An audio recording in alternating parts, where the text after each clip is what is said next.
இமயமலையின் மர்மங்களும் கண்ணுக்குத் தெரியாத சித்தர்களும்.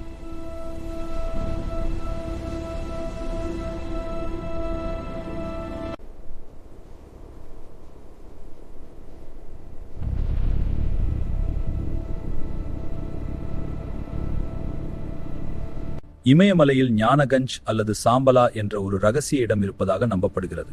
இது ஒரு தனி பரிமாணம். இங்கே வாழும் சித்தர்களுக்கு வயதே ஆகாது, மரணமும் கிடையாது. நவீன செயற்கைக்கோள்களால் கூட இந்த இடத்தை இன்று வரை கண்டுபிடிக்க முடியவில்லை. தகுதி உள்ளவர்களுக்கு மட்டுமே இந்த இடம் கண்ணுக்கு தெரியும் என்று சொல்லப்படுகிறது. இமயமலையின் மிக முக்கியமான பகுதி கைலாயம். இமயமலையின் மற்ற சிகரங்களை விட இது உயரம் குறைவுதான். ஆனால் இன்று வரை ஒரு மனிதர் கூட இதன் உச்சியை அடைந்ததில்லை. இங்கே நேரம் மிக வேகமாக ஓடுகிறது.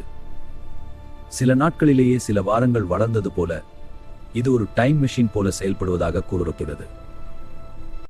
பல நூற்றாண்டுகளாக இமயமலையில் ராட்சத மனிதர்கள் போன்ற உருவங்கள் நடமாடுவதாக சொல்லப்படுகிறது. சித்தர்கள் தங்கள் தவத்திற்கு இடையூறு வராமல் இருக்க இத்தகைய உருவங்களை ஏவல் மூலமாகவோ அல்லது உயிரியல் தொழில்நுட்பம் மூலமாகவோ உருவாக்கி இருக்கலாம் என ஒரு தரப்பு நம்புகிறது. இமயமலையின் குகைகளில் கடும் குளிரிலும் ஆடைகள் இன்றி தவம் செய்யும் சித்தர்கள் இன்றும் இருக்கிறார்கள்.